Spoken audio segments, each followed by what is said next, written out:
Ryan Reynolds here from Mint Mobile. With the price of just about everything going up during inflation, we thought we'd bring our prices down. So to help us, we brought in a reverse auctioneer, which is apparently a thing. Mint Mobile Unlimited Premium Wireless. How to get 30, 30, bit to get 30, bit to get 20, 20, 20, bit to get 20, 20, bit to get 15, 15, 15, 15, just $15 a month? Sold! Give it a try at mintmobile.com/switch. $45 up front for 3 months plus taxes and fees. Promo rate for new customers for limited time. Unlimited more than 40 gigabytes per month. Slows full terms at mintmobile.com. Wow. Nice. Yeah. What you're hearing are the sounds of people everywhere putting on Bombas socks, underwear, and T-shirts made from absurdly soft materials that feel like plush clouds. Yeah, that plush.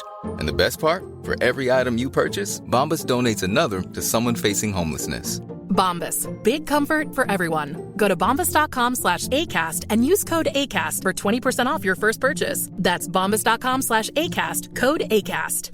Hiring for your small business? If you're not looking for professionals on LinkedIn, you're looking in the wrong place. That's like looking for your car keys in a fish tank. LinkedIn helps you hire professionals you can't find anywhere else, even those who aren't actively searching for a new job but might be open to the perfect role. In a given month, over 70% of LinkedIn users don't even visit other leading job sites. So start looking in the right place. With LinkedIn, you can hire professionals like a professional. Post your free job on linkedin.com/spoken today.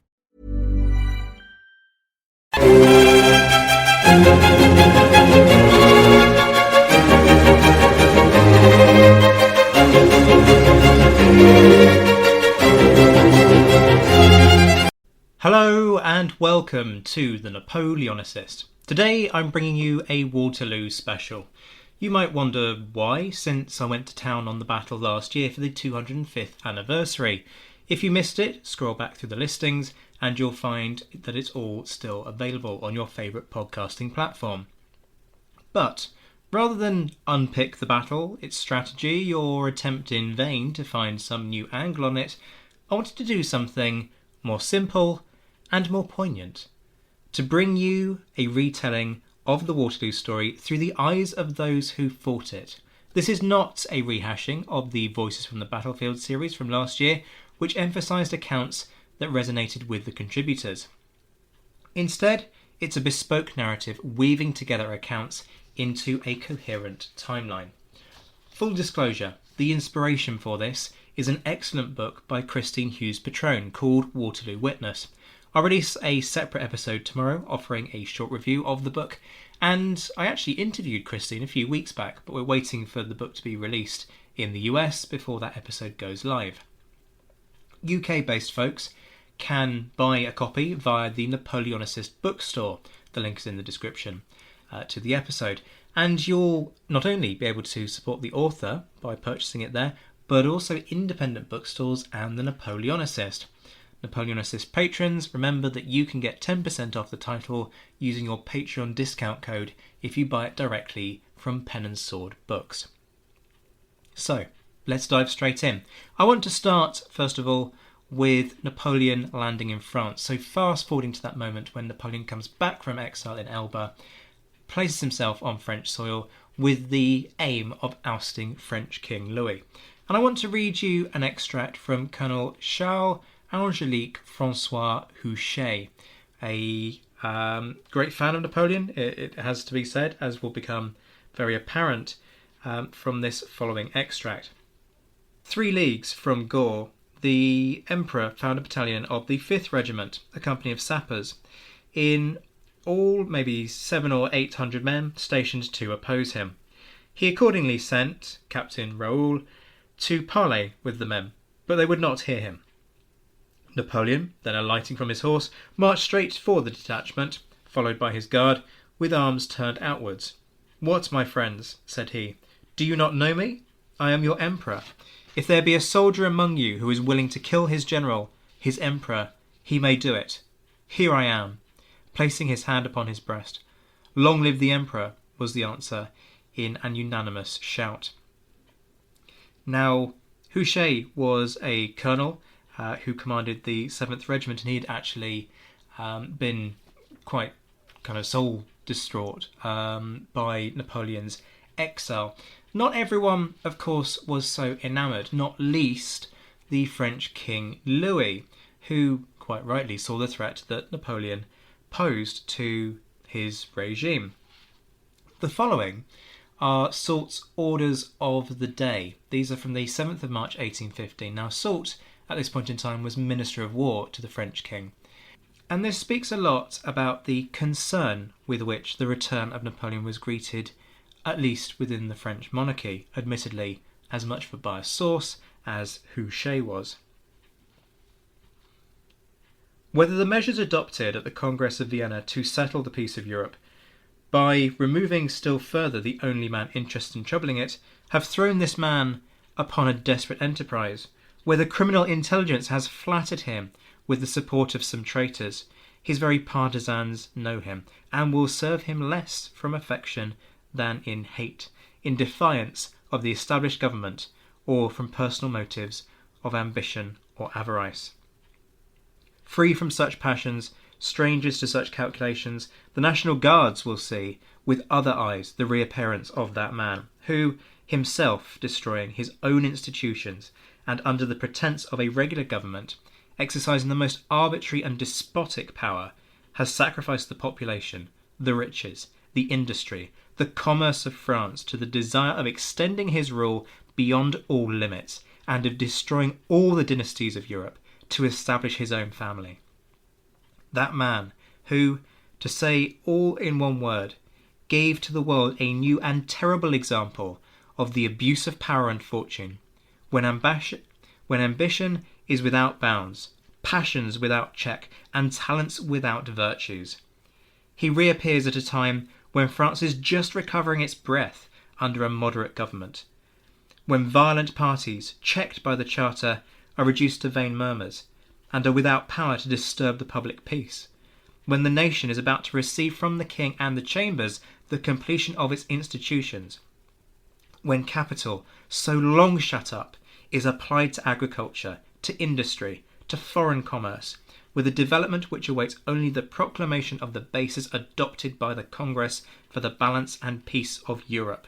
He returns, and conscription, continental blockade, indefinite war, arbitrary power, public discredit, reappear in his train, preceded by civil war and revenge.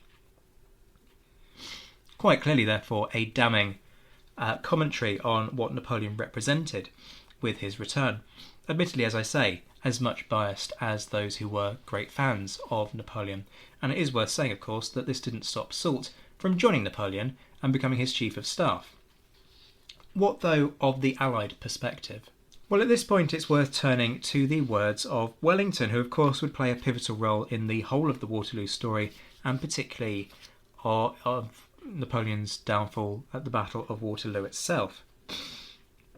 Here he writes to Lord Castlereagh on the 12th of March, Castlereagh being back in England and Wellington being at the Congress of Vienna.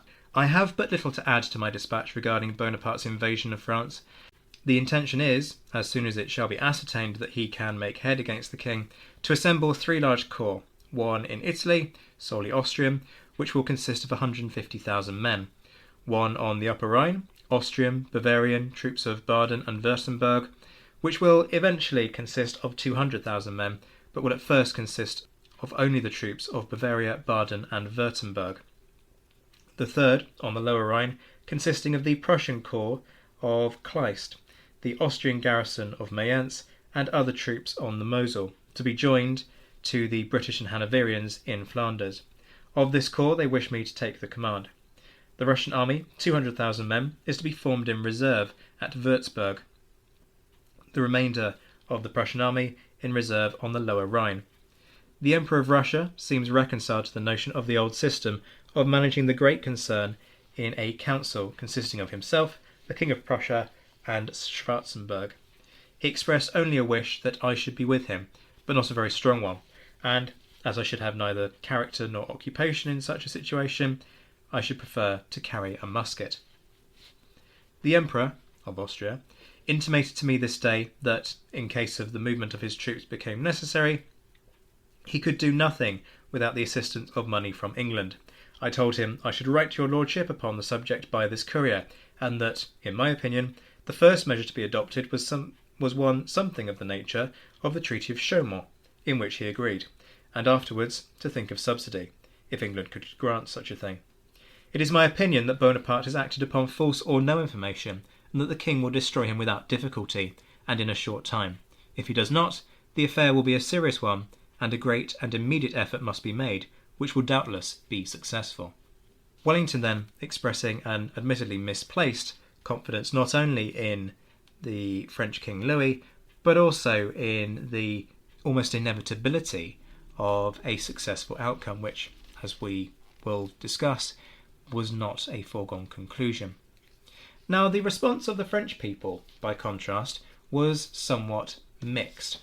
This next extract comes from Marie-Henri Bayle, who published under the pen name Stendhal and wrote in The Life of Napoleon the following extract. The next day, Napoleon reviewed his troops on the parade ground. There again, he was surrounded by the townsfolk. Enthusiasm was at its height, yet it inspired none of the obsequiousness with which people are wont to approach kings. They shouted incessantly beneath his windows and to his face, "No more conscription. We won't have it any longer, and we want a constitution." Only a brief extract there, but a useful reminder that Napoleon's popularity upon his return was by no means a foregone conclusion and was by no means universal. There were pressures on the man which may account for the adoption of a very different style of rule which we saw with his attempts to form a government in 1815. Let's move on though from Napoleon's return to start looking at the build-up towards the Waterloo campaign itself. It's worth saying that Napoleon faced a problem. As you heard from Wellington's extract a few moments ago, there was a very clear and very rapidly formed Allied plan to overwhelm the man with sheer weight of numbers and to force him from the throne for a second time. Napoleon therefore had to think very rapidly about how he was going to change this strategic situation, which inevitably meant further war. Let's not get into the debate about whether or not Napoleon wanted war and whether or not war was inevitable upon his return. That's a discussion for another day, and I had it at length with individuals over the course of the Waterloo Remembered series. It's worth bearing in mind, though, that whilst all of this preparation for what became the Waterloo campaign was going on, Napoleon seemed to be past his prime. The following extract is by Jean Cam Hobhouse, who was a radical, an Englishman, who expressed almost kind of fanatical support for the man, and wrote in the following terms.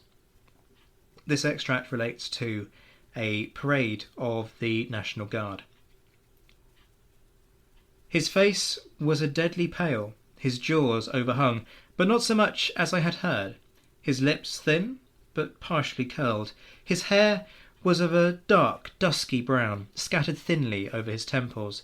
The crown of his head was bald. He was not fat in the upper part of his body, but projected considerably in the abdomen, so much so that his linen appeared beneath his waistcoat. He generally stood, with his hands knit or folded before him, played with his nose, took snuff 3 or 4 times, and looked at his watch. He seemed to have a labouring in his chest, sighing or swallowing his spittle. He very seldom spoke, but when he did, smiled, in some sort, agreeably. He went through the whole tedious ceremony with an air of sedate impatience. Napoleon then, sounding, at least in the eyes of that Bonapartist, quite past his best. And it wasn't just the emperor himself who was struggling in terms of quality, as we would see over the course of the Waterloo campaign, but he faced a significant challenge in building that army. As has been discussed in the past, both on and offline, the army that Napoleon built in 1815 was not of the same quality as had been seen in previous campaigns. So, for example, in relation to the Imperial Guard, there was a lowering of quality of the Guard in order to quite simply fill the ranks. Napoleon himself sought to legitimise his return with a particularly rousing speech at the École Militaire on the 1st of June. And this extract is quite revealing, in my opinion, in terms of Napoleon's mental state. As emperor, consul, soldier, I owe everything to the people. In prosperity, in adversity, on the battlefield, in council, enthroned, in exile, France has been the sole and constant object of my thoughts and actions. Like the king of Athens, I sacrificed myself for my people, in the hope of seeing fulfilled the promise to preserve for France her national integrity, honour, and rights. My own glory, honour, and happiness are indistinguishable from those of France. There are two ways, of course, to read that extract. One is that Napoleon was devoting himself to the glory and the betterment of the French nation. The other is that he saw his own prospects and those of France as one and the same thing. In other words, he was France and France was him. And as such, a narcissism was entwined with the notion that Napoleon could not bear to see France reduced to a former state of glory, but that also France was Napoleon's route to glory. And so the relationship there was potentially quite toxic. Whether or not you agree with that interpretation will doubtless depend on whether or not you were a fan of Napoleon. Meanwhile, news of Wellington's appointment to command the troops in Britain was greeted with great, almost joy, in fact, certainly elation on the part of the troops. Before Wellington's appointment, it's fair to say that there were concerns about the prospect of the Prince of Orange, who had served on Wellington's staff, being the commander of any British troops in operations against Napoleon.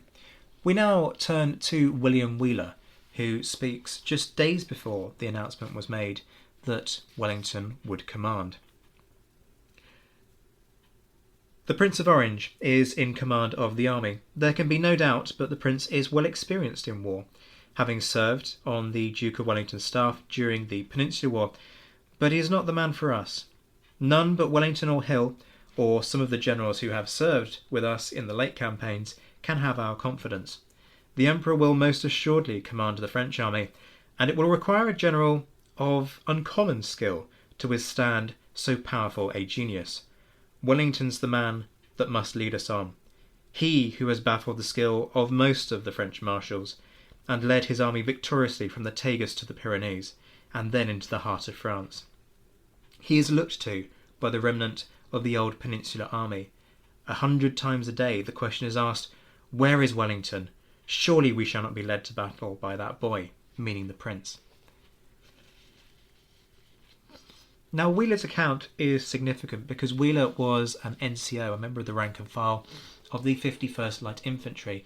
He'd seen service across the course of the Peninsular War, so he knew the veteran mindset, he knew the soldier's mindset, he was a representative of the soldiers, and as such, his accounts, which come in the form of letters, offer very frank and immediate emotional responses to the contemporary situation.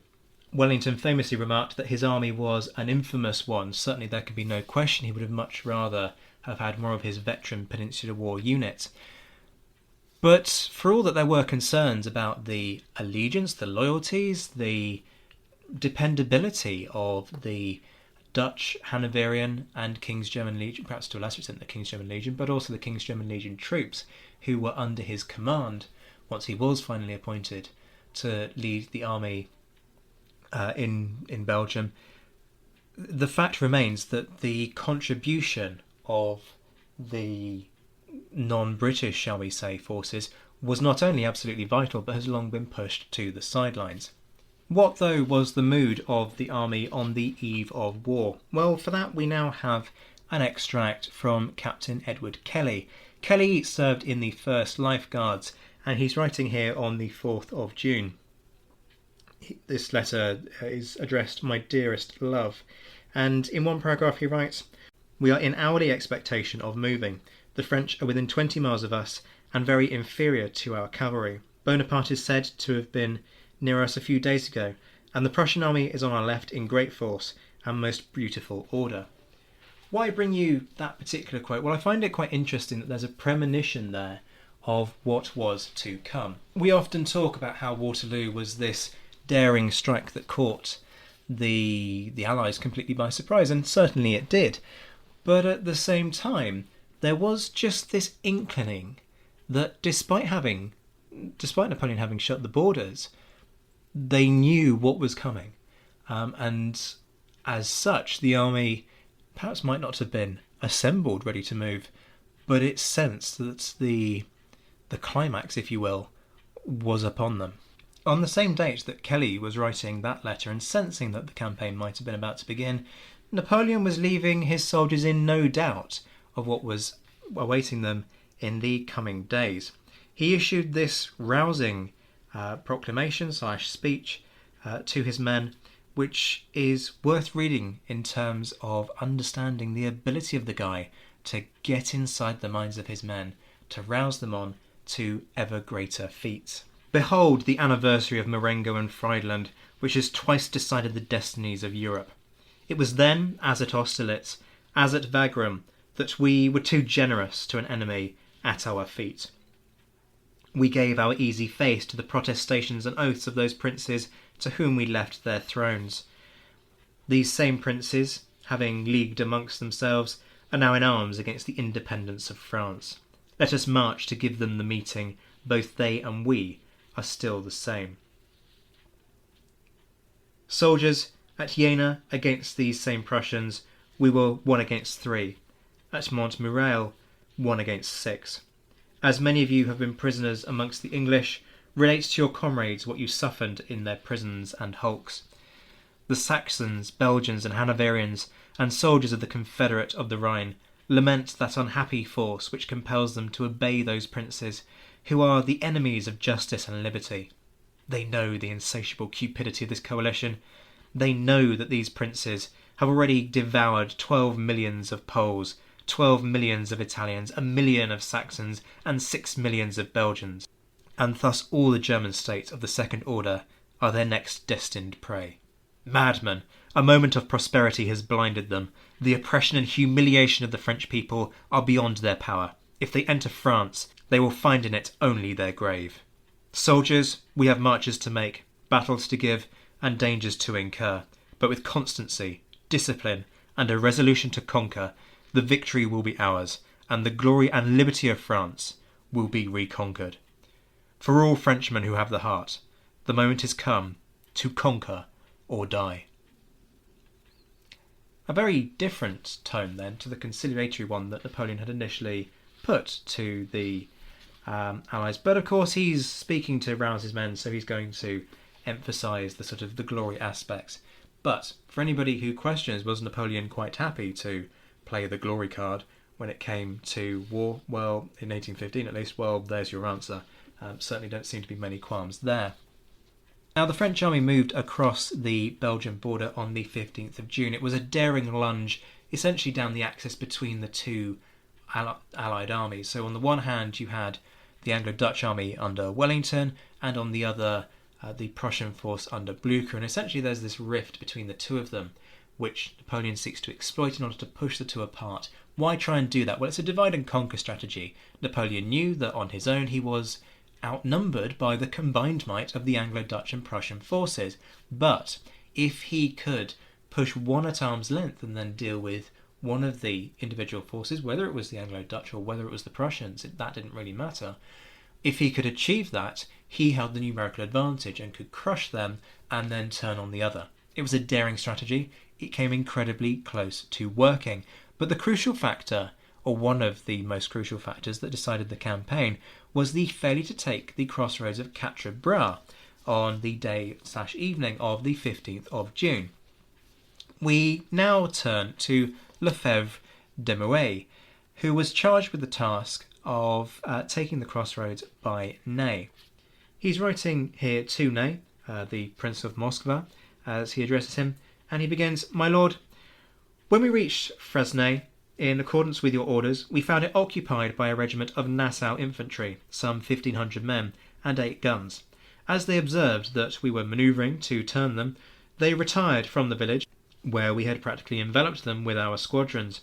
It's worth saying that Desmouets was a cavalry commander. General Colbert, with the Lancers of the Guard, reached within musket shot of Quatre Bras on the high road, but as the ground was difficult and the enemy fell back for support to the Bossu wood, keeping up a vigorous fire from the 8 guns, it was impossible for us to carry it. The troops which were found at Frasnay had not advanced this morning and were not engaged at Gozelin. They are under the orders of Lord Wellington and appear to be retiring towards Nivelles. They set light to a beacon at Quatre Bras, fired their guns a great deal. None of the troops who fought this morning at Gozelin have passed this way. They marched towards Fleurus. The peasants can give no information about a large assembly of troops in this neighbourhood, only that there is a park of artillery at Tubize, composed of 100 ammunition wagons and 12 guns. They say that the Belgian army is in the neighbourhood of Mons, and that the headquarters of the Prince of Orange is at Braine-le-Comte. We took about 15 prisoners, and we had 10 men killed and wounded. Tomorrow at daybreak, if it is possible, I shall send a reconnoitring party to Quatre Bras, so as to occupy that place, for I think that the Nassau troops have left it. How very wrong he was.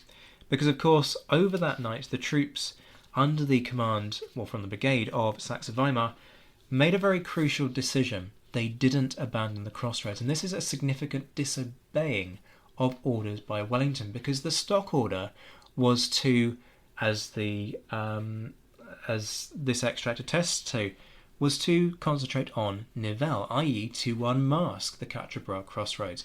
Very sensibly, the focus was placed on remaining at Quatre Bras, and that was key, because it meant that on that first day, by not allowing the French to take that crossroads, it had facilitated Wellington and Blücher to remain within contact with one another, and as such, it prevented Napoleon from achieving his divide and conquer strategy. Had Quatre Bras been taken on that first day, Napoleon's foot would have been in the gap, if you will, between Wellington and Blücher, prizing the two forces apart. As it was, over the course of the 16th, the two were able to remain in contact with one another, which turned out to be crucial for how the rest of the campaign unfolded.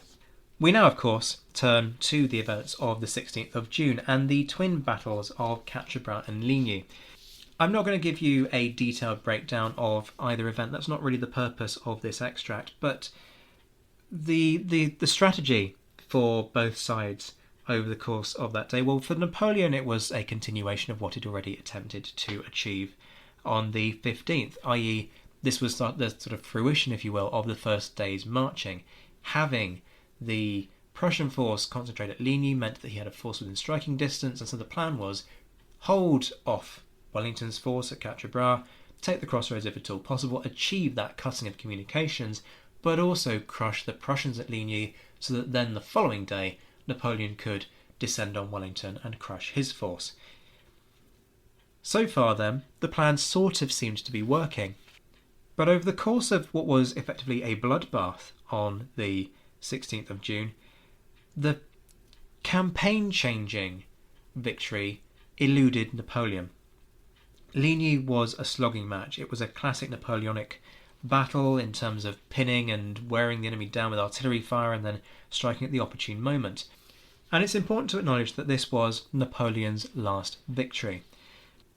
To give you a bit of a sense of just how close Napoleon came to crushing the Prussian army, I now have an extract from Gneisenau, who was the chief of staff of the Prussian army. The issue seemed to depend on the arrival of the English troops.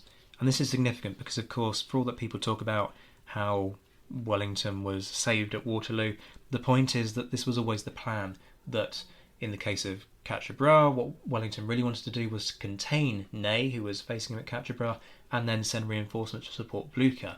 That obviously didn't transpire because of the fierceness of the fighting at Quatre Bras, and so what we see at Waterloo, with the Prussians arriving to support Wellington, is the reversal of that, as a pre-arranged agreement that Wellington would stand and fight at Waterloo on the understanding that the Prussians were coming. Had he received word that the Prussians were not coming over the course of the 17th, he would not have stood and fought at Waterloo. So there's no question of being saved by the Prussians, but rather that this is the Allied strategy coming to fruition. So to return to Gneisenau, the issue seemed to depend on the arrival of the English troops, or on that of the 4th Corps of the Prussian army. In fact, the arrival of this last division would have afforded the Field Marshal the means of making immediately on the right wing an attack, from which great success might be expected. But news arrived that the English division destined to support us was violently attacked by a corps of the French army, and that it was with great difficulty it had maintained itself in its position at Quatre Bras. The 4th Corps of the army did not appear, so that we were forced to maintain alone the contest with an enemy greatly superior in numbers. The evening was already much advanced, and the combat about Ligny continued with the same fury and the same equality of success. We invoked, but in vain, the arrival of those succours which were so necessary. The danger became every hour more and more urgent. All the divisions were engaged, or had already been so, and there was not any corps at hand able to support them. Suddenly, a division of the enemy's infantry, which, by favour of the night, had made a circuit round the village without being observed, at the same time that some regiments of cuirassiers had forced the passage on the other side, took in the rear the main body of our army, which was posted behind the houses. This surprise on the part of the enemy was decisive, especially at the moment when our cavalry, also posted on the height behind the village, was repulsed by the enemy cavalry in repeated attacks. Our infantry, posted behind Ligny, though forced to retreat, did not suffer itself to be discouraged, either by being surprised by the enemy in the darkness, a circumstance which exaggerates in the mind of the man the dangers to which he is exposed, or by the idea of seeing itself surrounded on all sides. Formed in masses, it coolly repulsed all the attacks of the cavalry, and retreated in good order upon the heights, whence it continued its retrograde movement upon Tilly. In consequence of the sudden irruption of the enemy's cavalry, several of our cannons, in their precipitate retreat, had taken directions which led them to defiles, in which they necessarily fell into disorder. In this manner 15 pieces fell into the hands of the enemy. At the distance of a quarter of a league from the field of battle, the army formed again. The enemy did not venture to pursue it. Now that was ultimately absolutely key in terms of how the Waterloo campaign unfolded. Had Napoleon followed up vigorously over the course of that night, he would have maintained the contact and therefore not have sent Grouchy off on what was effectively a wild goose chase searching for the Prussian forces, because he would have had that means of communication from the cavalry scouts. Now, admittedly, the reason that Napoleon didn't follow up vigorously was because the Prussians were not broken. You've heard that from Gneisenau, admittedly biased, but the accounts tally. But nonetheless, the failure to maintain any contact made this the moment at which Napoleon lost the campaign for the final time. Had he been able to pursue the Prussians more vigorously, then he could have prevented, potentially, Blucher from marching to support Wellington. The failure to do so left the Waterloo campaign wide open for anybody to gain an advantage in. I want to stay with the Prussians for a moment and read you an account from Captain von Reuter. Von Reuter commanded Prussian artillery, and his account relates to what was happening at 8 p.m. at Ligny, so the point at which things were really starting to fall apart for the Prussians, having been worn down by French attacks and cannon fire all day. He begins his account by talking about how he'd just gone to replenish his ammunition wagons and limber boxes. We had, however, he states, hardly reached the crest of the hill when the enemy issued from the village of Ligny in overpowering numbers and compelled all our troops, which were there with us, to fall back. The moment was carried with complete steadiness and regularity. It was now about 8 o'clock p.m, and the growing darkness was increased by the heavy storm clouds which began to settle all round us. My battery, in order to avoid capture, had, of course, to conform to this general movement. I now noticed that there was an excellent artillery position about 1,500 paces behind the village of Brie, close to where the Roman road intersects the road to Quatre Bras. I made for this point with all haste, so that I might there place my guns and cover, with their fire, the retreat of my comrades of the other arms. A hollow leading to Saint-Bref delayed my progress some minutes. At length I got over this obstacle and attained my goal, but just as I was giving the word, action rear, von Persch's infantry brigade began to debouch from Brie. The general saw in an instant what he took for a selfish and cowardly movement on my part, dashed his spurs into his horse, and galloped up to me, nearly beside himself with passion, and shouting, "My God, everything is going to the devil." "Truly, sir," I said, "matters are not looking very rosy, but the 12-pounder battery No. 6 has simply come here to get into a position from whence it thinks it may be able to check the enemy's advance." "That, then, is a very brave conduct on your part," answered the general, at once mollified. "Cling to the position at all hazards. It is of the greatest importance. I will collect a few troops to form an escort for your guns." While this short but animated discussion had been going on, his brigade had come up close to where we were. He formed it up to cover us, and sent everyone who was mounted to collect all retreating troops in the neighbourhood for the same purpose, while, as they came up, he called to them, "Soldiers, there stand your guns. Are you not Prussians?"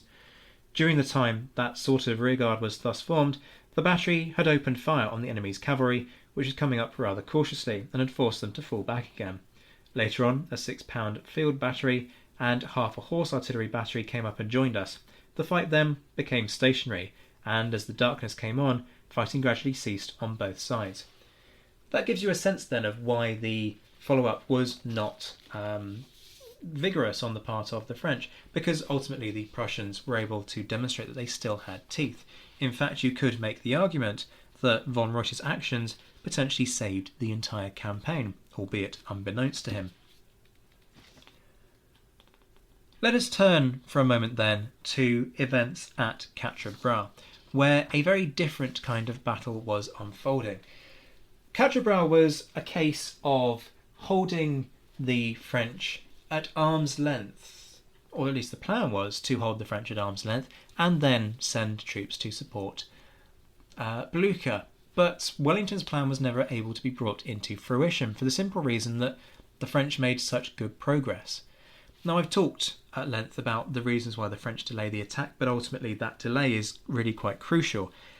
And what you get from the following extracts is a sense of the pell-mell nature of Quatre Bras and the way in which troops are fed into this fight, piece by piece, in order to desperately plug gaps in the Anglo-Dutch line and to fend off the French from making as much headway as they were on the cusp of achieving.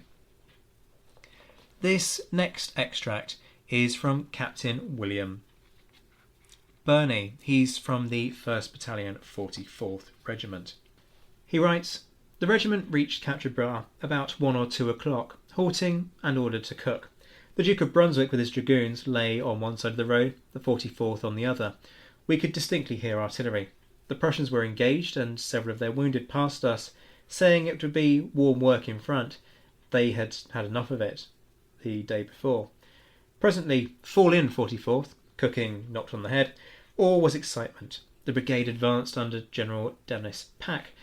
When we reached a rise in the road, we discovered the French army covering the country, and the Prussians, they're not in fact Prussians because the Prussians are at Ligny, but never mind, hotly engaged with them at a distance as we advanced down the slope. The French were in line with skirmishers in the fields of rye, which was about 5 feet high. We advanced with the light company extended, but finding that the French had the advantage of seeing us and picking off many, Colonel Hamilton called them in, and file firing commenced from each company to clear the rye as we advanced. After several movements, the 44th were detached at double quick to a rising ground, where we found the French cavalry had driven our artillerymen from their guns, and had possession of, but could not move them, as the horses were gone. Many of our artillerymen were shouted under the guns. We were in quarter-distance column, and soon put our men in charge of their guns again. A German regiment then came up, and the 44th rejoined their brigade. Soon afterwards the division was in line on the plain. The roar of artillery was awful. The French cavalry repeatedly charged. We formed squares. On the third occasion, I was wounded." That gives you a sense of some of the desperation that was underpinning how the battle unfolded, as Wellington threw men into the line to deal with the latest crises that had developed over the course of the afternoon, as he waited for his army to gather in sufficient force to be able to ultimately resume the offensive. Lieutenant James Hope of the 92nd Regiment talks about the situation at around about 6 p.m. on the afternoon of the 16th. At this interesting period of the battle, the Brigade of Guards under General Maitland and 3rd Division under Sir Charles Alton arrived to our assistance. Never did an army receive a more seasonable reinforcement than this was to us. The Guards remained in the wood to the right of the farm, and the 3rd Division was ordered to the left of the whole line. As the troops passed us on the road, we cheered them. As the troops of the 3rd Division proceeded from Quatre Bras to their destination, the enemy poured a heavy and destructive fire on them from numerous artillery placed in battery on the lower parts of the heights of Frasnay. Having received but a very few guns in addition to our original stock, we could but feebly return the tremendous volleys of fire. The French had certainly mistaken the movement of the 3rd Division.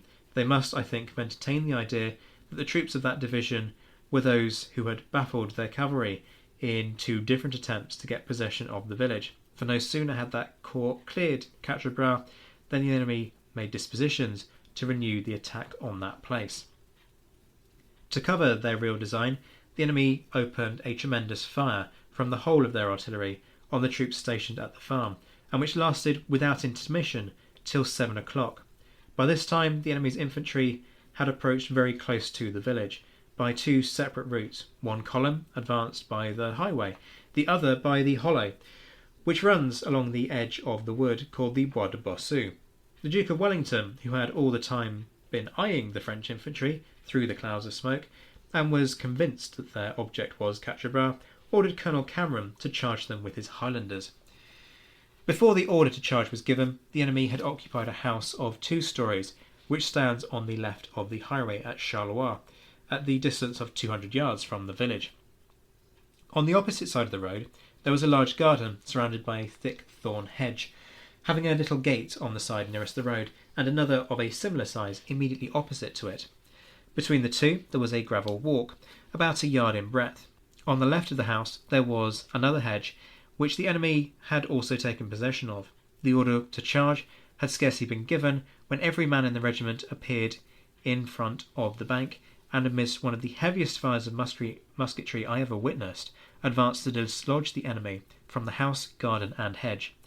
Colonel Cameron, with the right companies of the regiment, and accompanied by General Barnes, advanced by the highway, the other companies making an oblique movement to their right, threw the whole strength of the regiment against the enemy at the house and garden. The enemy continued to resist the Highlanders for some time with great bravery. Our brave Colonel Cameron was mortally wounded close to the garden and retired from the field, regretted by the whole corps. So that describes the moment that the Anglo-Dutch force began to go on the counter-attack at Quatre Bras. But ultimately, Quatre Bras was quite simply a bloody stalemate. Yes, okay, you could call it a strategic victory for Wellington in that he was able to maintain his communications with Blucher, but neither side did particularly well, and losses were roughly even. I'm not going to bring you any accounts of the fighting that took place on the 17th. It's fair to say that the 17th was something of a lull, as the Prussians obviously withdrew towards Wavre, and then as news reached Wellington at Quatre Bras of what had happened to the Prussians, and then he made a corresponding move north to Waterloo.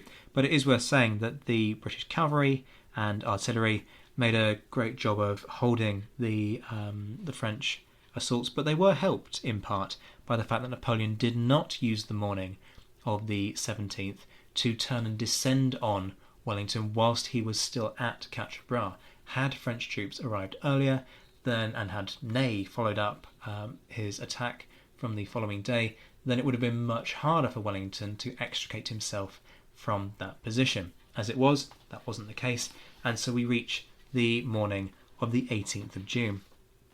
And I'm going to take you to the infamous breakfast of the marshals, at which the following was said by Napoleon.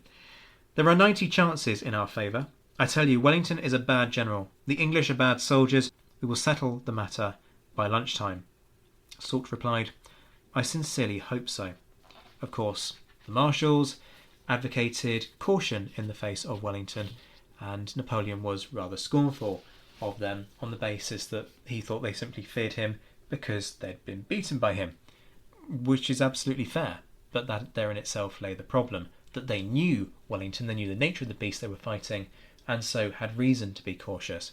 Now, the story of Waterloo itself has been retold many times, and I don't want to give you a blow-by-blow account of what happened. For that, you can have a listen to what I put together for the Waterloo Remembered series. But what I am going to do is try and give you just some snapshots of the fighting that took place over the course of the day. The start of the battle was delayed. Napoleon would have liked to have started far sooner, perhaps as early as sort of 9 o'clock, but wasn't able to do so. It's often said because of the poor weather, but actually letting the ground dry out is something of a myth, and a much bigger problem is that his army was strung out on the line of march, and it took much longer to assemble it to begin the assault. Life is full of awesome what-ifs, and some not so much, like unexpected medical costs. That's why United Healthcare provides Health Protector Guard fixed indemnity insurance plans to supplement your primary plan and help manage out-of-pocket costs. Learn more at uh1.com. Millions of people have lost weight with personalized plans from Noom. Like Evan, who can't stand salads and still lost 50 pounds. Salads generally for most people are the easy button, right? For me, that wasn't an option. I never really was a salad guy. That's just not who I am. But Noom worked for me. Get your personalized plan today at Noom.com. Real Noom user compensated to provide their story. In 4 weeks, the typical Noom user can expect to lose 1 to 2 pounds per week. Individual results may vary.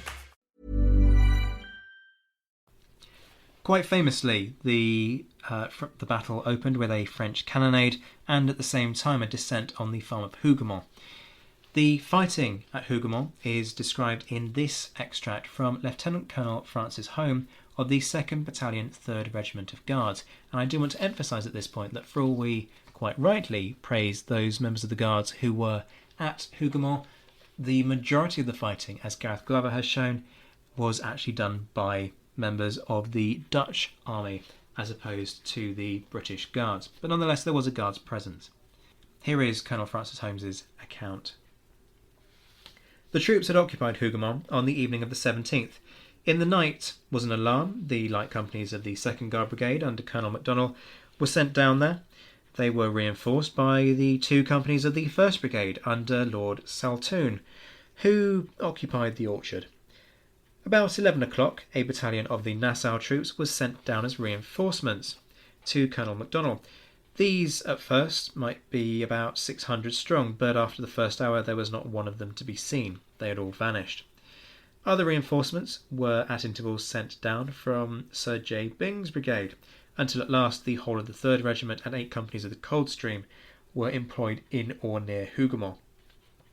The whole force employed there at any one time never exceeded 1,200 men. The French, having reformed their troops, came down to the attack, forming what was called a double shield of sharpshooters. They got possession of the wood, but were chased out by an attack and charged by the light companies of Colonel MacDonell. In this, many officers were wounded. Then the Nassau troops gave way and were never seen afterwards, excepting a few stragglers. The French at last compelled our light troop to return into the house, and they followed so close that some got into the courtyard, and some killed there. Many were killed at the gate and about it. Nothing had been done by our engineers to put at this point into a state of defence.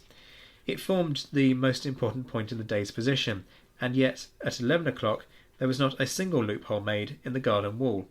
At no time was half the advantage taken of it which might have been done. It possessed great capabilities, but the defence of that point was no ways indicated to our engineers. A few picks and irons of the pioneers formed all the tools. With these a few loopholes were made and the gate reinforced, and this formed all the additional defence of the place. The troops did the rest. It possessed some important advantages for defence. It could not easily be touched by cannon. The wood protected it in front and its flank. They could not bring guns near to bear on it without coming close to the edge of the ridge and exposing themselves to our artillery. This in a great degree saved it. Many cannon shot and grape fell in my direction and perforated the walls in every part, but these reasons prevented it from being steady or effective. About 1:30, some shot or shells falling amid the stables of the chateau set them and the straw bales on fire. It burst out in an instant in every quarter with an amazing flame and smoke. The confusion at the time was great, and many men burned to death or suffocated by the smoke. The Duke of Wellington was at this moment in considerable anxiety. He sent Lieutenant Colonel Hamilton, then aide-de-camp to Sir E. Barnes, to the chateau, with orders to keep it to the last, and if it could not be done from the fire, as to occupy the high ground on the right and rear, and defend it to extremity. Colonel Hamilton delivered these orders to me, and added these words: "Colonel Home, the Duke considers the defence of this post of the last consequence to the success of the operations of the day. Do you perfectly understand these orders?" I said, "Perfectly, and you may assure the Duke from me that his orders shall be punctually obeyed." The fire was gradually extinguished, and about 2:30, Colonel Hepburn arriving with some fresh troops, things got again into good order, and after that no very violent attack was made upon this post, but only a sharp firing kept upon it by light troops until about 6 in the evening, when an attack being made along our whole line, the enemy turned the left of the orchard, and the troops there returned back upon our right. Things did not remain long in this situation, and a general advance from our line won the day, and freed the troops in Hougoumont from the fate which they would have met with from the enemy. In some respects, you could say that that account is quite damaging, because it reinforces many of the misconceptions that we have since kind of absorbed into the Waterloo story. But nonetheless, if you want to read up more on the defence of Hougoumont, Gareth Glover has done some great work on this, so I strongly recommend his work to you. Moving on with the story of Waterloo, though, and we turn to what was meant to be the main French attack, that of d'Erlon's corps, which is described from two perspectives in the next couple of quotes, from, first of all, an officer, and then from a member of the rank and file. Here is Captain Pierre Charles Duthly. The 2nd Brigade of the 1st Division of 1st Corps, commanded by General Bourgeois, were ordered to seize the position of Mont Saint-Jean, which had become the centre of operations. In front of Mont Saint-Jean, in relation to us, we had a farm which was occupied by the infantry. Its approaches were blocked by carts and ploughs and tree branches, their slender branches being intertwined, and further in front was a chevaux de frise, which made the attack difficult.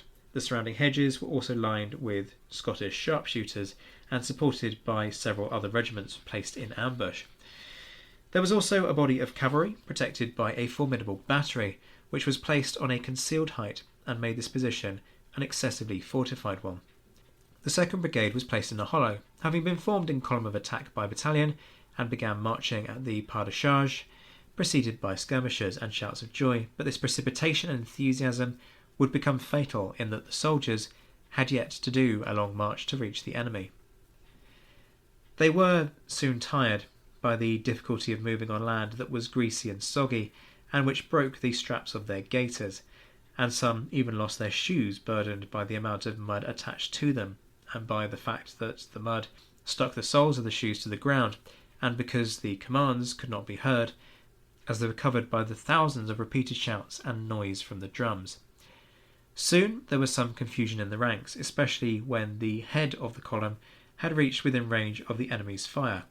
Between the column head and the enemy was a deep ravine that we had not seen before, and it was impassable. The column was forced to make a move to the left to skirt the ravine and the embankment by distance of some 100 metres, but the command had not been well understood. Throughout the column, some battalions made a move to the left, while others made a move to the right, which resulted in confusion and wasted time. During this confusion, the enemy made use of every means. A terrible fire burst out upon the column. Bullets, cannonballs, and grape shot killed in an instant a third of the men of this brigade. However, we were not weakening, and when we finally closed and assailed their position, the charge was beaten, and the pace was not rushed. Repeated 1,000 times over were the cries of "Long live the Emperor." We then rushed onto the batteries. So that gives you a sense of the initial movement to assault the ridge. Here, though, is an account from a non-commissioned officer. Around noon, we went to take a position on the plateau of La Belle Alliance, on which we had established a battery of 80 guns. Then we were sent down into the ravine of the same name, and we were assailed by a formidable battery that the English had established during the night in front of ours, and continually fired on us. Soon it was a dreadful duet performed by two batteries composed of nearly 200 guns. Balls, bombs, and shells passed whistling over our heads. After half an hour wait, Marshal Ney ordered the attack and to take by storm the English battery. 3 rolls of the drum to get the corps ready to march. We were formed up in close column by battalion. I noticed that Adjutant Hubot, who formed the divisions, an old soldier who made all the campaigns of the Empire, was concerned and extremely pale. Finally the columns were formed, and General Drouet-D'Erlon, in the middle of his corps, pronounced with a strong, clear voice, "It is today that we must conquer or die." An interesting echo there of Napoleon's proclamation. The cry of "Long live the Emperor" came from every mouth to answer this short speech, and with shouldered arms, the sound of drums beating the charge, the columns moved against the English guns without firing a single shot. Then the enemy's batteries, which until then had only sent well-aimed ball and shell onto our columns, now decimated them by firing grape-shot.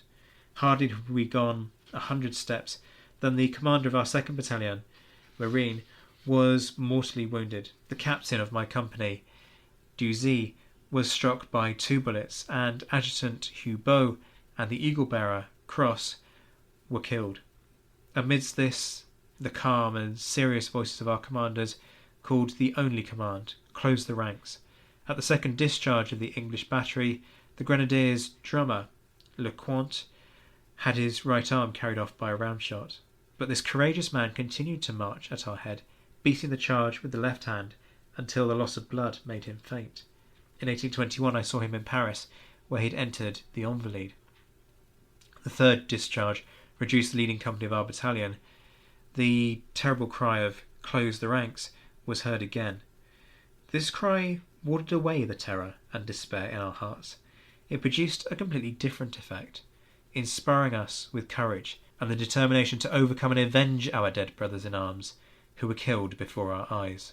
Famously, their assault was shattered by the charges of the Union and Household Heavy Cavalry Brigades, who, being some of the best cavalry in the world, but famously described as some of the worst led, then overextended themselves, charged all the way to the French guns, and became cut off by French dragoons and lancers. Effectively, Wellington's heavy cavalry, although having shattered D'Erlon's corps, was out of the fight entirely. Yet there was hope on the horizon, of course, for Wellington as the Prussians began to arrive on the battle, but it took a long time to happen. This next extract is actually from Muffling. Now, Muffling was the Prussian liaison to Wellington's army, and he describes the gradual reinforcement and the way in which that it was deployed in order to support Wellington's dwindling forces.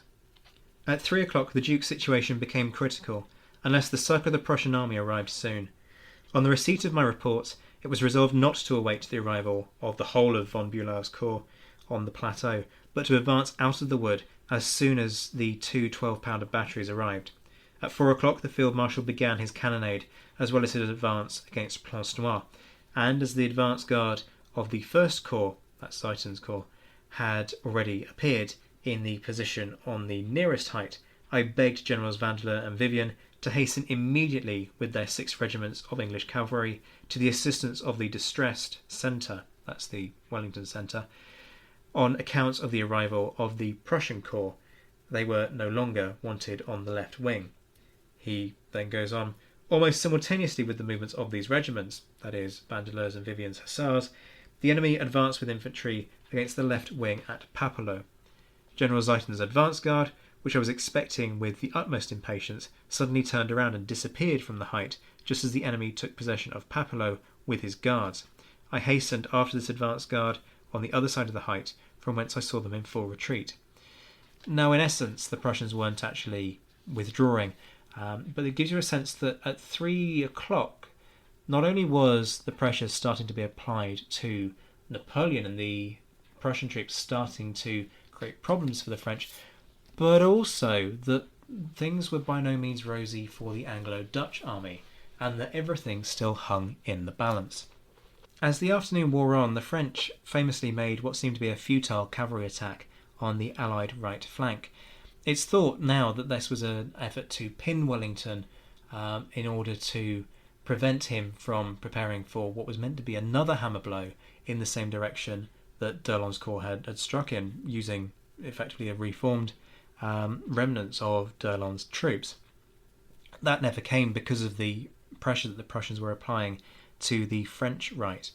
But nonetheless, the cavalry attacks are well worth relating, as the following account will do. This first piece comes from Edward Cotton. The fire of the enemy's artillery had been continued with great vigour. It was now increased upon that part of our position which was between the two high roads. Our squares, which were lying down behind the crest of the ridge and could not be seen by the enemy, were protected in a great degree from the round and grape shot, but not from the shells, which were bestowed upon them most liberally. They sometimes fell among us with great effect. Those missiles may be both seen and heard as they approached, so that by keeping a lookout many lives were saved. The ground, too, was so saturated with rain that the shells in some instances sunk beneath the surface and bursting threw up mud and sand, which was comparatively harmless. The oldest soldier, however, had never witnessed so furious a cannonade. The Duke, writing to Lord Beresford, says, "I never saw such a pounding match. The havoc was dreadful in the extreme, for some considerable time before the impetuous Ney came on with his grand cavalry attack, made by 40 squadrons. On their right, close to La Haye-Sainte, were the Cuirassiers, then the Lancers and the Chasseurs à Cheval of the Imperial Guard. They advanced in lines en echelon, their left reaching nearly to the east hedge of Hougoumont. As those on the right neared the ridge, their artillery discontinued firing and ours opened with grape and canister and shrapnel shells, which rattled like hail on the steel-clad warriors. But they still pressed on, regardless of our fire, towards the guns, the horses, which had been sent to the rear. Every discharge, the load was usually double, threw them into great disorder, but excited by the trumpets sounding the charge, they rode up to the cannons' mouths, shouting "Vive l'Empereur!" Our gunners fled to the squares, which were all ranged in chequer. The front ones had advanced again, nearly close to the guns. The French, not perceiving the advantage which the squares afforded the gunners, and imagining that they had captured the guns, shouted out in triumph, and then crossed over the ridge. Here they were assailed by a rolling fire from our squares, which were all prepared, the front ranks on the right knee, the next rank at the charge. When the Cuirassiers had passed over the ridge, they were out of the sight of the Lancers and Chasseurs, who immediately pressed on to share in the contest.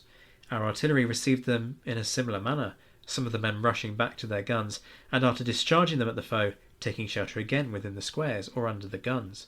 The firing produced a much greater effect upon such of the enemy's cavalry as were not protected by the cuirass and casque. Consequently, their ranks were much more disordered than were the Cuirassiers. Still they pursued their onward course, passed the guns, raised a shout and swept round the squares. Some halted and fired their pistols at the officers in the squares. Others would ride up close and either cut at the bayonet or try to lance the outside files. No sooner had the broken squadrons passed the guns than the gunners were again at their post, and the grape rattled upon the retiring hosts.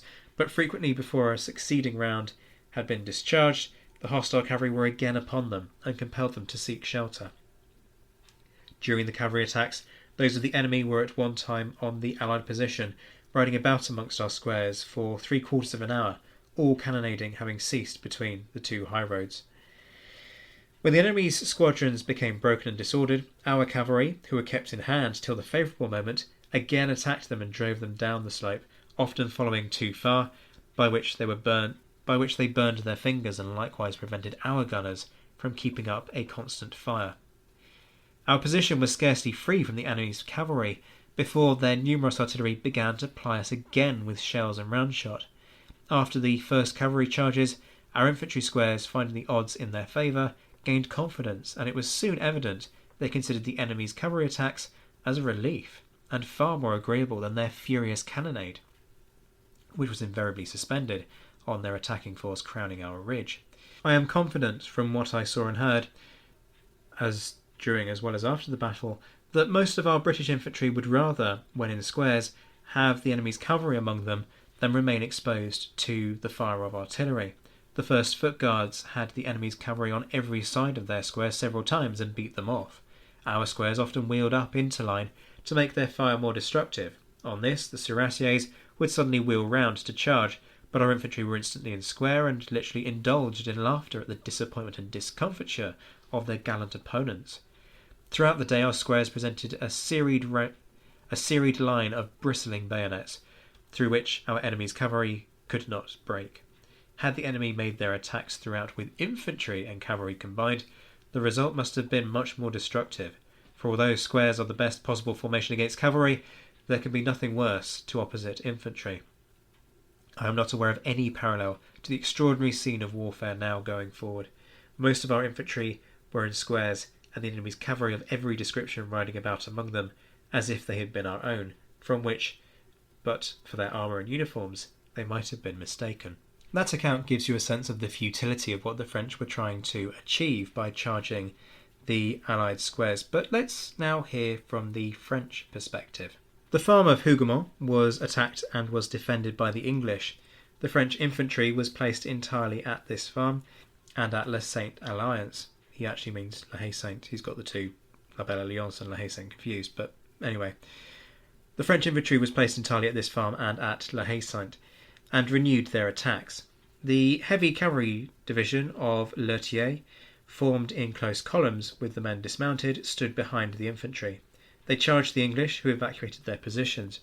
At the same time, the English artillery sent some round shot which fell on our infantry and on the division of Leutier, causing confusion among the men and horses.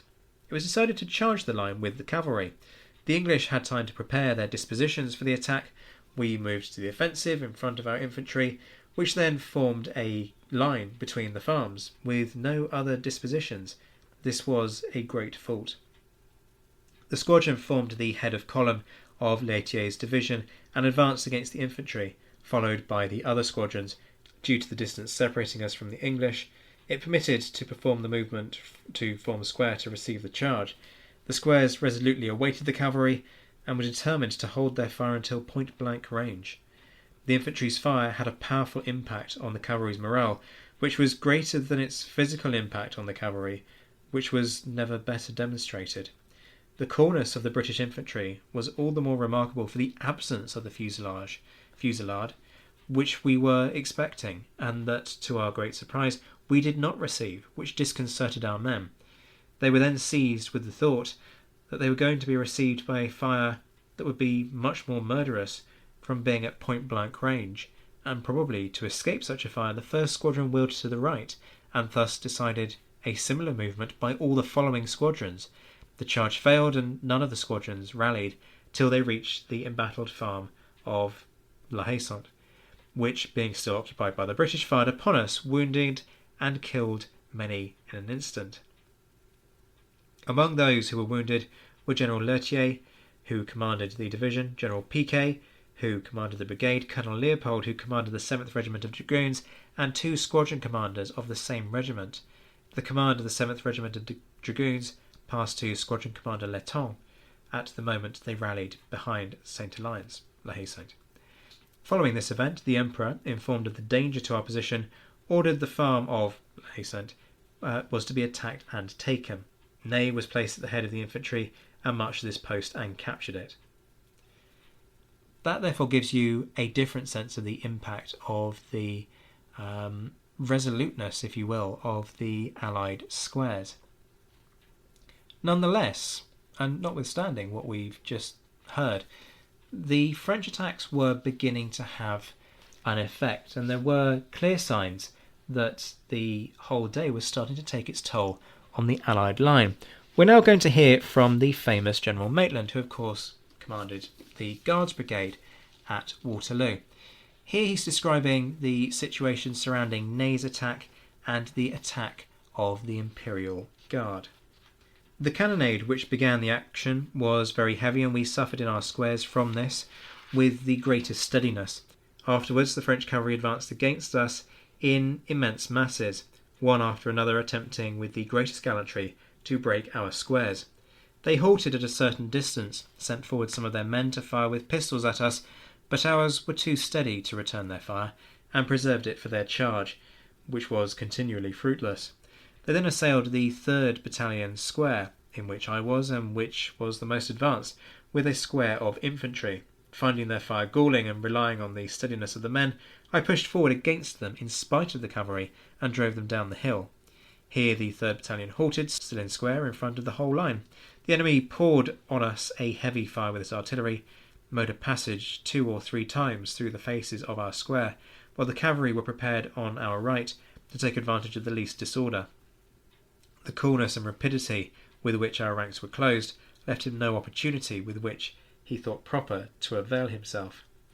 Finding the fire too deadly to be long maintained, and that I was too far in front of the line, I caused the square to retreat up the hill about 40 yards, which it did with the greatest good order.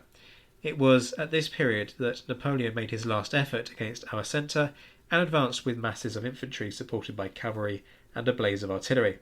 At the command of the Duke of Wellington, our two squares formed in line of 4 deep. Napoleon himself led his Imperial Guard against us.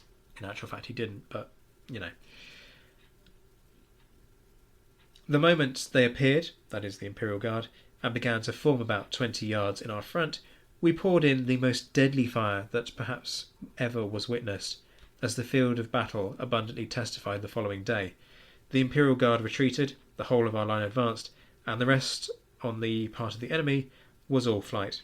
There are, of course, misconceptions within Maitland's account, but that nonetheless gives you an indication that the cracks were perhaps starting to show. Maitland might have been able to see off the assault by that battalion, but nonetheless the artillery fire, the combined arms approach where it was used, and certainly the pressure was stretching the army incredibly thinly. But by turning to Maitland, we have actually run ahead in the Waterloo story, because before dealing with the assault of the Imperial Guard, it's vitally important not to forget the vital role that the Prussians were playing in the course of the battle. For as the afternoon went on, the pressure that the Prussians were applying to Napoleon's right flank was increasingly taking its toll. We now have an account from the French perspective on the vicious fighting that went on in and around Plancenoit. This comes from General Petit.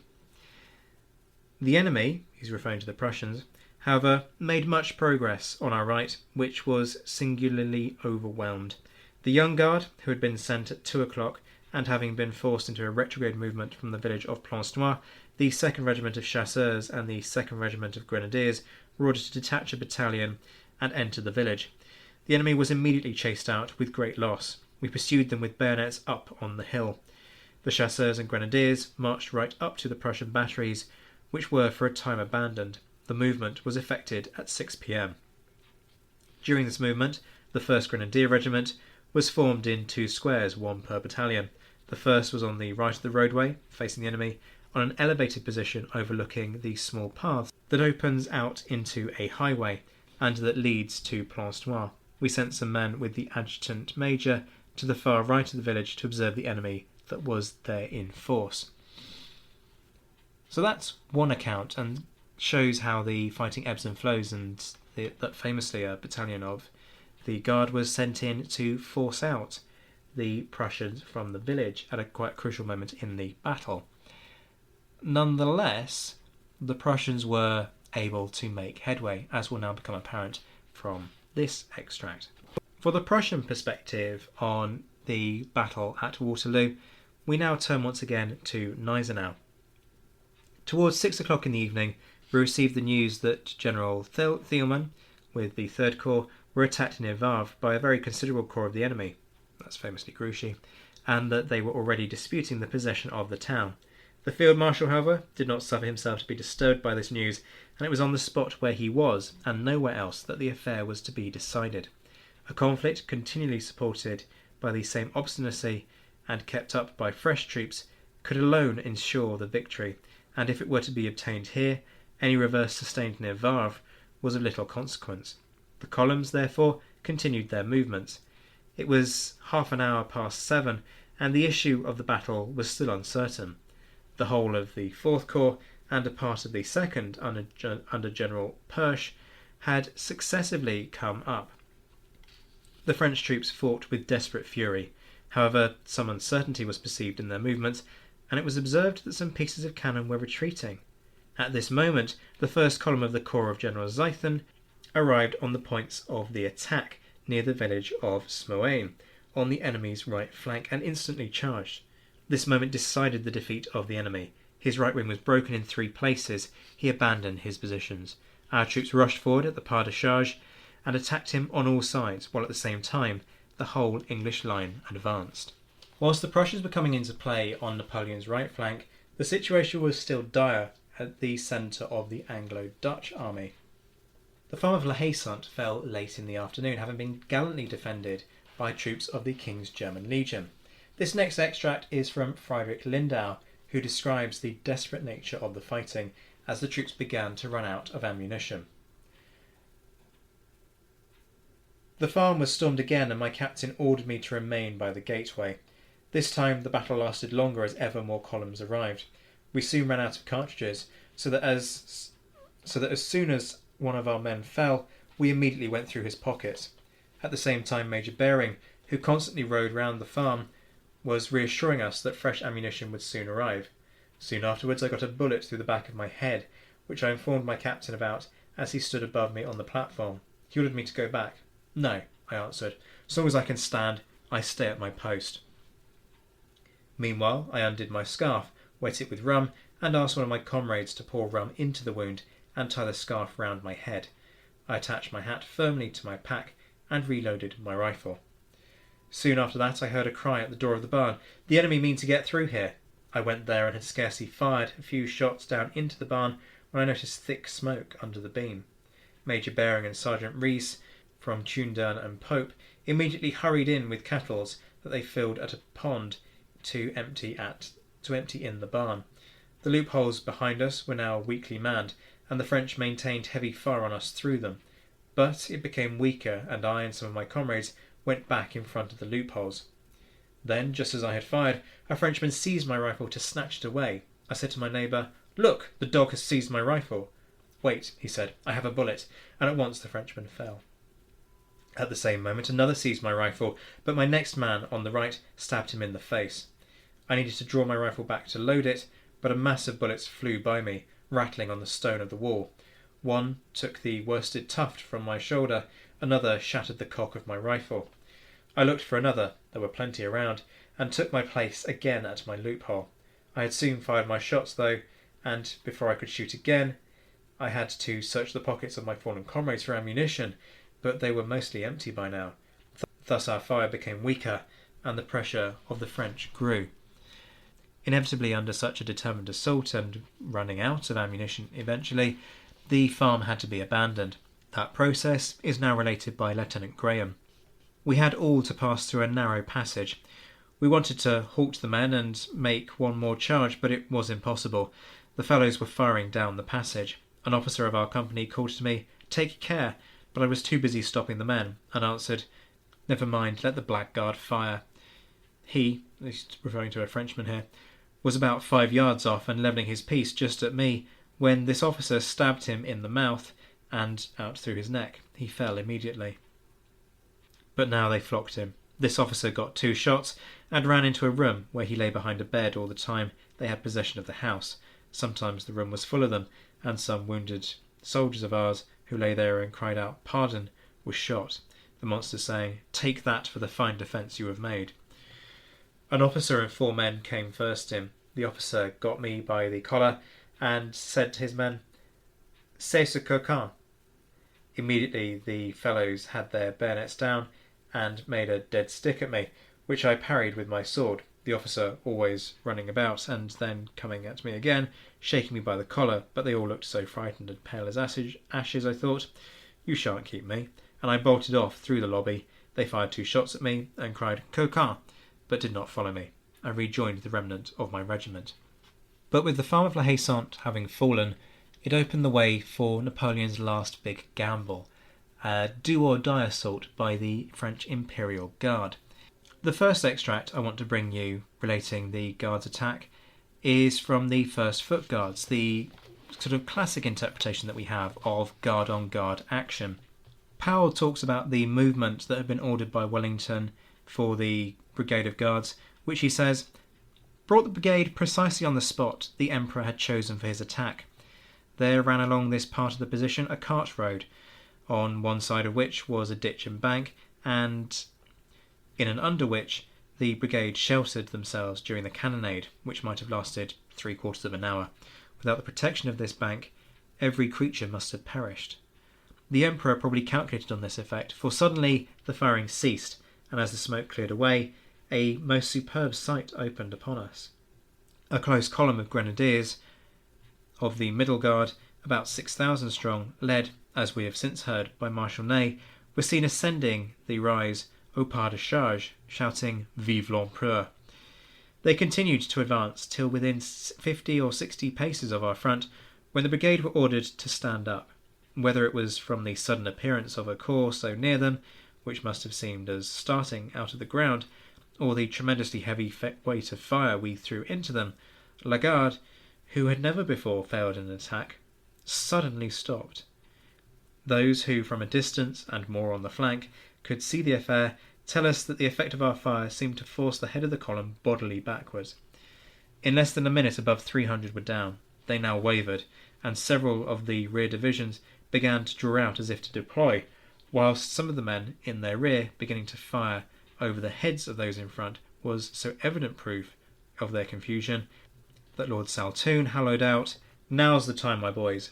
Immediately the brigade sprang forward. Lagarde turned and gave us little opportunity of trying the steel. We charged down the hill till we had passed the end of the orchard of Hougoumont, when our right flank became exposed to another heavy column, as we afterwards understood the chasseurs of the guard, who were advancing in support of the former column. This circumstance, besides our charge was isolated, obliged the brigade to retire towards their original position. That, of course, is the classic version of what happened, but as Gareth Glover has argued, actually the credit for destroying the attack by the Imperial Guard should be accredited to the Allies wholesale, because different elements of the attack fell on different parts of the line and actually meant that other battalions besides the Guards, including the Dutch troops, were involved in seeing it off. This next account is from the 52nd and is from Lieutenant Colonel John Cross. The 52nd halted in two lines 10 yards behind the crossroad, where the ground sloped towards our position. The 52nd wheeled, the left company nearly a quarter of a circle to the left, and formed. The remainder were formed into two lines, not 4 deep. A strong company of the 52nd was sent to skirmish in front and to fire into the Imperial column. At this moment General Adam came to the 52nd from the 71st and desired the 52nd to move on. The 52nd still moved on, passing the entire front of Byng's brigade of British Guards, who were stationary and not firing, about 300 yards or so to their front, and forming possibly a right angle or perhaps an obtuse angle with the line of the Guards. At the moment the 52nd commenced the movement, Lord Hill was near the British Guards commanded by Maitland, and no movement on their part had taken place. Therefore it is imagined, when the 52nd commenced the movement, they were shortly followed by the 71st and the whole of General Clinton's division. The Imperial troops saw their flank and rear were menaced by a mass of troops marching on their flank. They halted. The 52nd in the meantime had proceeded within a short distance of the rising ground on which the French were formed, when a body of British cavalry were perceived in full speed approaching the front of the left company of the 52nd. The officers of the company gave the order to fire, supposing that they had come from the enemy's column. The three adjoining companies wheeled back to form square. The battalion at this time was under a heavy fire from the Imperial Guard, and the regiment was halted for a few moments to enable the three companies to rectify their line. At this moment, while the three companies were forming up, the Duke was close to the rear and said, "Well, never mind. Go on, go on." This halt brought the 71st close on the right of the 52nd. The 52nd then advanced at full speed, and the greater part of the French gave way in confusion. So you can see there how everybody effectively was vying for the glory of defeating Napoleon's fabled Imperial Guard, and so you get very conflicting accounts over what actually happened. And so our Waterloo story is almost at an end, with the Imperial Guard broken and the Prussians applying pressure on Plancenoit, breaking through and threatening to cut off the French force. The French army collapsed and fled south. This inevitably was followed up on all sides, and this following account comes from 2nd Lieutenant Richard Cox Eyre of the 2nd Battalion 95th, as he relates the pursuit of the French, at least in a limited way, and the subsequent effect that had for him personally. After a conflict which I cannot attempt to describe to you, the French Imperial Guards gave way, and their whole force were thrown into the utmost confusion. We followed them, shouting and keeping up a tremendous fire of musketry, shells and rockets, about 7 miles, during which pursuit a scene presented itself that I think hell itself could not surpass. About dusk we came up to 2 villages which our rockets had set fire to. Here the French thought they may easily check our pursuit, and with that idea brought about their whole artillery, which they commenced loading with grape and round shot, and poured them in on us from all quarters, their infantry likewise keeping up a destructive fire of musketry. If anything in the world would have dampened the ardour of British troops, this would have done it, but their confidence in their general, and encouraged as they were by success, the devil himself would not have stopped them. They continued their huzzas and dashed through everything that opposed them. We now came to an immense hill, where we found the consternation of the routed enemy so great that all classes of them, dragoons, infantry and artillery, were mixed in one immense and confused mass. The greater part of the infantry threw down their packs and arms to be able to mount the hill they were endeavouring to get over. Those we came up to ran into us as prisoners. Our lines then shortened pace to allow our cavalry and light troops to make a flank movement and get round the other side of the hill. By this we succeeded in taking a great number of prisoners, a great part of their artillery, and the whole of their provision and ammunition wagons. It, however, gave us some hard work, as part of the French army we had cut off fought hard with the idea of joining their companions, who were better at running than themselves. In this, however, they were foiled, and at last, about 9:30 at night, which gloriously concluded a well and hard-fought day, I was fortunate enough to get wounded. A musket ball entered just below the wrist in my left hand. The bones leading to my thumb and forefinger are a good deal smashed. The ball is still in my hand. Some leather and velvet, which was driven in from my sleeve and glove, have already been extracted, but there is too much inflammation to allow them to cut the ball out. I am, however, assured that there is no danger of losing the hand, and that I shall in great measure recover the use of it. Whilst Cox's heir may have considered the wound to be a badge of honour, the fact remains that huge numbers had died over the course not only of the Battle of Waterloo, but of the Waterloo campaign. Wellington himself, of course, having met Blucher at La Belle Alliance, Blucher remarking, "Mein lieber Kamerad, quelle affaire," was forced to return. Wellington, of course, had met Blucher at La Belle Alliance, where the two famously shook hands, with Blucher supposedly remarking, "Mein lieber Kamerad, quelle affaire." As the Prussians continued the pursuit over the course of the night, Wellington returned to his headquarters at Waterloo, in the process riding over the battlefield, strewn with the dead and dying, both human and horse. It was something that moved him deeply and led to him being genuinely shaken at the human cost. There's a sense of almost shell shock in the way in which he described the battle in the days afterwards. And it's worth reflecting for a moment on the human cost. After the death of his aide-de-camp, Gordon, Wellington wrote to the Earl of Aberdeen. He actually writes on the following day, the 19th of June, in a letter that is practically dripping with emotion. "You will readily give credit to the existence of the extreme grief with which I announce to you the death of your gallant brother, in consequence of a wound received in our great battle of yesterday. He has served me most zealously and usefully for many years, and on many trying occasions, but he had never rendered himself more useful, and had never distinguished himself more than in our late actions. He received the wound which occasioned his death when rallying one of the Brunswick battalions which was shaking a little, and he lived long enough to be informed by myself of the glorious result of our actions, to which he had so much contributed by his active and zealous assistance. I cannot express to you the regret and sorrow with which I look round me, and contemplate the loss which I have sustained, particularly in your brother.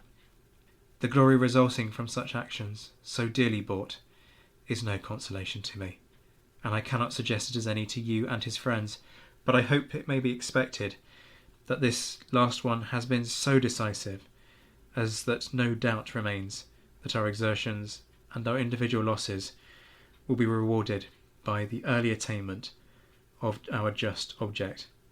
It is then that the glory of the actions in which our friends and relations have fallen will be some consolation for their loss."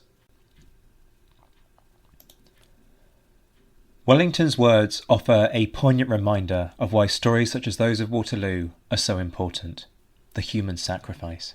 It's very easy for those who have been fortunate enough never to go near a battlefield to revel in the glory or obsess about the microscopic detail, and in the process, forget the human element. Accounts such as those that you've heard in this episode remind us of the human face of war, open our eyes to the suffering, and shatter the myth of war being glorious. So, over the course of the next few days, I hope that you will be able to find a moment to pause, to reflect on the sacrifice made by those on all sides, and honour their memory. If you've been inspired to learn more about the accounts of those who served, you can find a dedicated book list in the Napoleonicist bookstore. The link is in the description. It's by no means exhaustive, but it will hopefully give you some places to start in terms of finding some key eyewitness accounts of the Napoleonic Wars. And by purchasing via that link, you'll be supporting both independent bookstores and the podcast, as opposed to Amazon, so everybody wins. As ever, a big shout out to my patrons, starting with my Commander patron, Ger Brown, and my mentioned in Dispatches patrons, Alex Churchill, Anna Vakulenko, Beatrice de Graaf, Brendan Teeling, an anonymous Canadian, Gareth Copeland, James Bevan, Jamie Kingston, Jim Deary, John Haynes, Lucy Tatner, Rob Griffith, and Rory Muir. You can find out more about joining them on Patreon via the link in the description. Join me tomorrow when I'll be bringing you an exclusive review on an excellent new publication, Christine Hughes-Patrone's Waterloo Witness, and giving you a heads up on some decent books to buy relating to Waterloo. And then, on the 18th, I've got a special episode for you marking the release of my first book. Narcissistic, I know, but hey, I'm excited. Until then, I'm Zach White. This has been The Napoleonicist. Take care of yourselves, my friends. Stay well, stay safe. And as always, thank you for listening.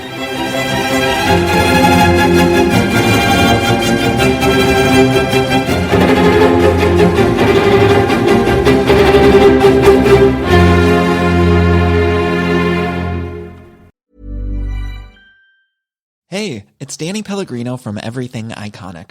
Ready to upgrade your style game without blowing your budget? Check out Quince. They've got all the good stuff, shirts and polos, activewear, and fine leather goods, all at 50 to 80% less than other high-end brands. And the best part? They're all about safe, ethical, and responsible manufacturing. Get that luxury vibe without the luxury price tag. Hit up quince.com/upgrade for free shipping and 365-day returns on your next order. That's quince.com/upgrade.